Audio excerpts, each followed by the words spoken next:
નમસ્તે વિદ્યાર્થી મિત્રો, કેમ છો? બધા મજામાં ને? આજે આપણે એક સરસ મજાની પ્રવૃત્તિ શીખવાના છીએ.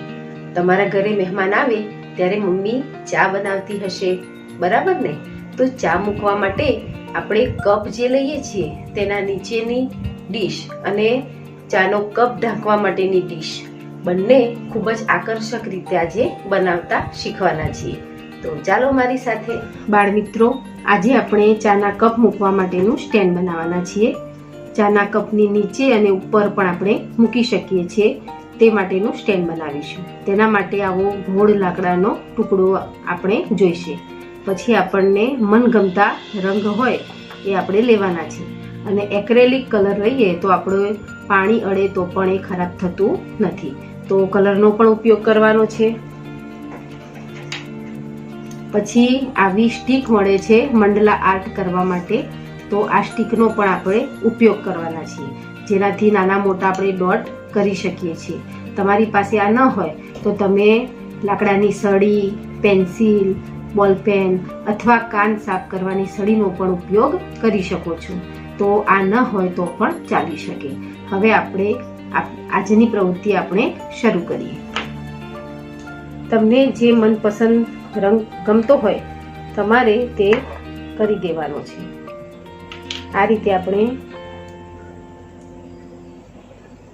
લાકડાનો જે ટુકડો લીધો છે એની ઉપર કલરને કરી દઈશું.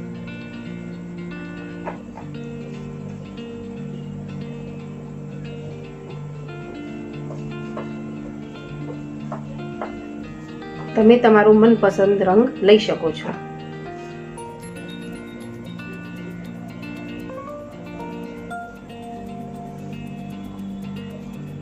એકવાર કલર કરી અને થોડીક વાર સુકાઈ જાય પછી આપણે ફરીથી એની ઉપર બીજો કલર કરી દઈશું. એટલે કે ફરીથી આ જ કલરનો બીજો હાથ લગાવીશું, જેથી આપણો કલર એકદમ સરસ દેખાય. આ રીતે કલર કરવાની પણ ટેકનિક છે. એકદમ સીધી અને સરળ રીતે આપણે કલરને કરવાનો છે.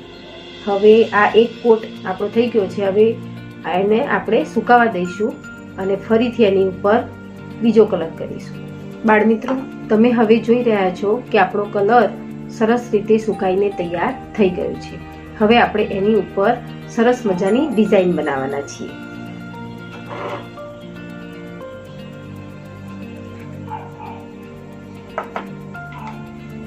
હવે આ મંડલા ટૂલ્સ છે, તો આપણે મનપસંદ રંગમાં ડૂબોડીશું.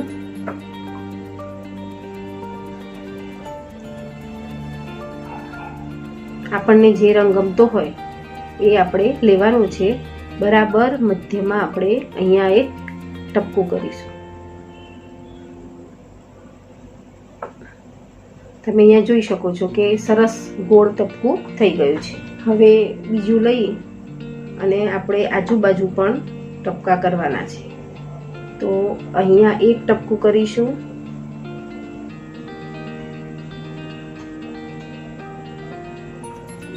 એની સામે કરીશું,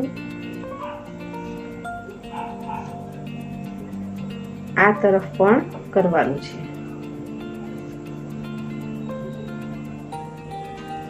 તો ચાર બાજુ ચાર ટપકા તમને દેખાઈ રહ્યા છે. નાની સ્ટીકની મદદથી વચ્ચે વચ્ચે નાના ડોટ કરીશું.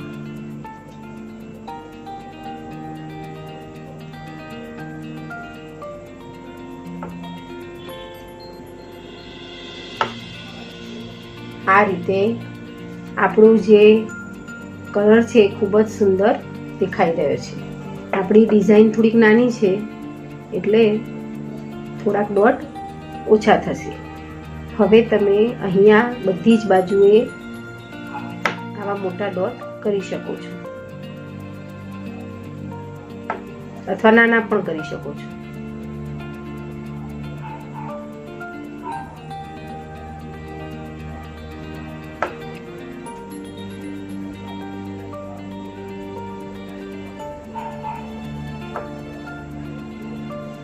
આ બરાબર સુકાઈ જાય એટલે ખૂબ જ સુંદર લાગશે.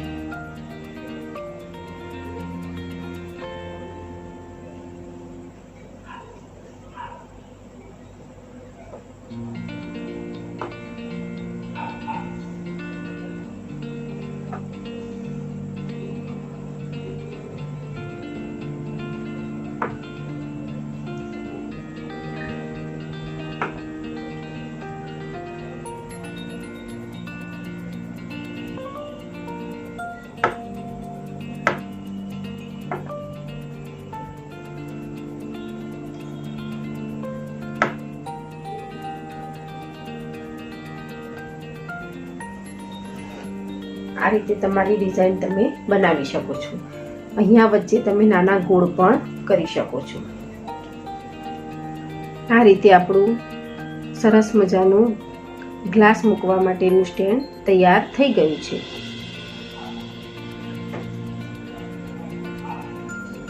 બાળ મિત્રો, તમે અહીંયા જોઈ શકો છો કે મેં બીજા પણ બનાવીને તૈયાર રાખ્યા છે.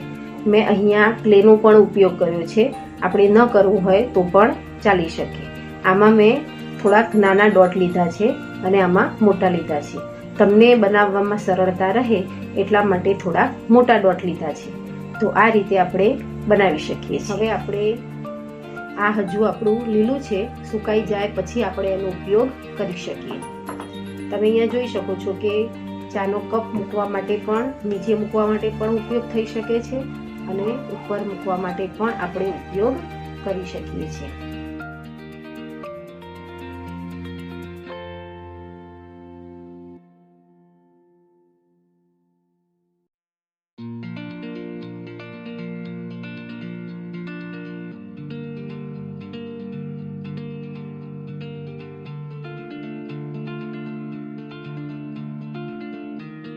મિત્રો, મજા આવી ને? સરસ મજાનો ચાનો કપ પણ આપણે શણગાર્યો. તેના ઉપર મૂકવાની ડીશ તથા નીચે મૂકવાની ડીશ પણ આપણે સરસ રીતે સજાવી. તમે પણ તમારા ઘરે આ રીતે શણગારીને મૂકજો. જ્યારે મહેમાન આવે ત્યારે જોઈ અને ખૂબ જ ખુશ થઈ જશે. તો બધાએ આ પ્રવૃત્તિ ચોક્કસથી કરવાની છે. આભાર.